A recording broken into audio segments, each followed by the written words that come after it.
بسم اللہ الرحمن الرحیم۔ شروع اللہ کے نام سے جو بڑا مہربان نہایت رحم کرنے والا ہے۔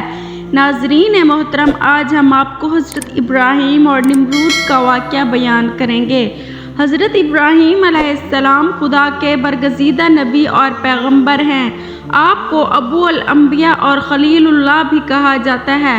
اکثر انبیاء کرام آپ کی اولاد ہیں۔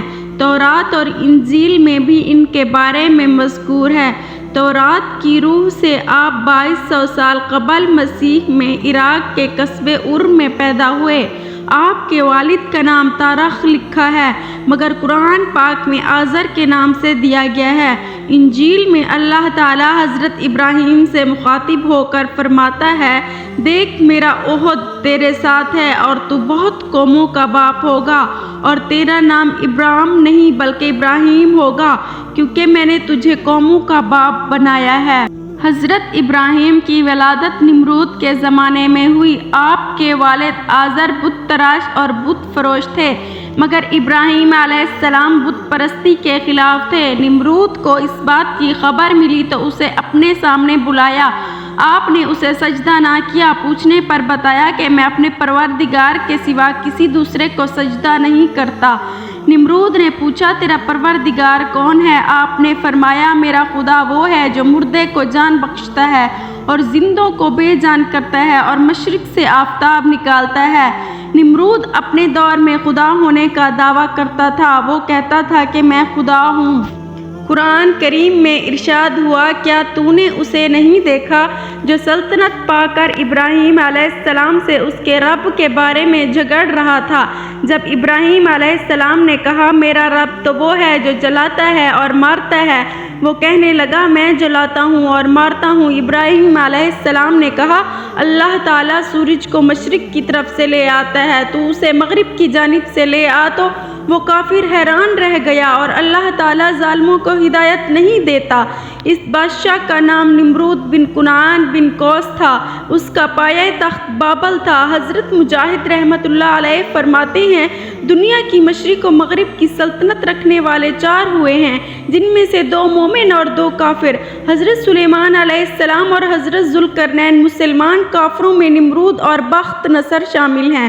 فرمان ہوتا ہے کہ اے نبی صلی اللہ علیہ وآلہ وسلم، تم نے اپنے دل سے اسے نہیں دیکھا جو حضرت ابراہیم علیہ السلام سے وجود باری تعالیٰ میں مباحثہ کرنے لگا۔ یہ شخص خود اللہ ہونے کا مدعی تھا، جیسا کہ اس کے بعد فرعون نے بھی اپنے لوگوں میں دعویٰ کیا تھا کہ میں اپنے سوا کسی کو تمہارا اللہ نہیں جانتا، کیونکہ ایک مدت اور عرصے سے یہ بادشاہ چلا آتا تھا۔ نمرود جو ایک ظالم بادشاہ تھا، اس نے شیطان کے بہکاوے میں آ کر حضرت ابراہیم کو قتل کرنے کا منصوبہ بنایا۔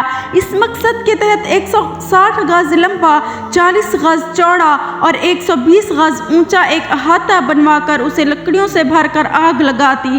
حضرت ابراہیم علیہ السلام کو ایک منجیق کے ذریعے آگ کے الاؤ میں پھینکوا دیا، مگر اللہ تعالیٰ کے حکم سے آگ آپ پر سلامتی والی بن گئی اور گل و گلزار میں تبدیل ہو گئی۔ یہ دیکھ کر نمرود کی لڑکی آپ پر ایمان لے آئی، مگر حامان کے بہکاوے پر نمرود ایمان نہ لایا، بلکہ ابراہیم کے مقابلے کے لیے لشکر اکٹھا کیا۔ آپ نے دعا کی اور اللہ نے مچھروں کا لشکر بھیجا، جس نے نمرود کے سپاہیوں کا گوشت پوشت تک کھا لیا، یہاں تک کہ ایک مچھر نمرود کے دماغ میں جا کر بیٹھا اور اس کا مغز کھانا شروع کر دیا۔ اس کی حرکت سے اسے تکلیف ہوتی تھی، لیکن جب کوئی چیز سر پر مارتے تو آرام محسوس کرتا۔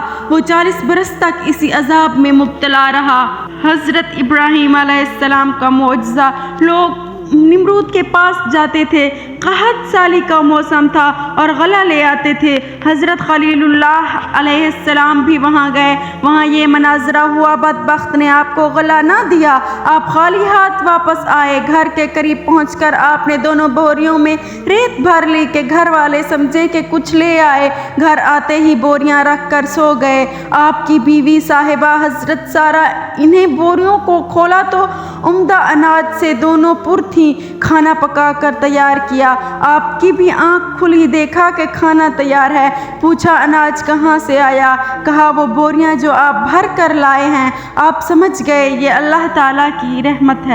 حضرت ابراہیم علیہ السلام نے 3 روز تک متواتر خواب میں دیکھا کہ کوئی شخص کہتا ہے کہ اپنے بیٹے کو قربان کرو، کیونکہ انہیں اس کی نظر مانی تھی۔ اس طرح حضرت ابراہیم علیہ السلام نے اپنے فرزند کو خدا کی راہ میں قربان کرنے کی کوشش کی، مگر جب حلق پر چھری پھیرنا چاہتے تھے تو حکم ربانی ہوا کہ اے ابراہیم، تو نے اپنا خواب سچ کر دکھایا، اب اس کے عوض ایک مینڈھا ذبح کرو۔ چنانچہ آپ نے ایک مینڈھا ذبح کیا، جس کے بعد قربانی کی رسم کا آغاز ہوا۔ ناظرین محترم، امید کرتے ہیں کہ آپ کو ویڈیو پسند آئی ہوگی۔ مزید اس طرح کی اسلامک ویڈیوز دیکھنے کے لیے ہمارے چینل کو سبسکرائب کریں۔ جلد ہی حاضر ہوں گے ایک نئی ویڈیو کے ساتھ، تب تک کے لیے اپنا خیال رکھیے گا۔ اللہ حافظ۔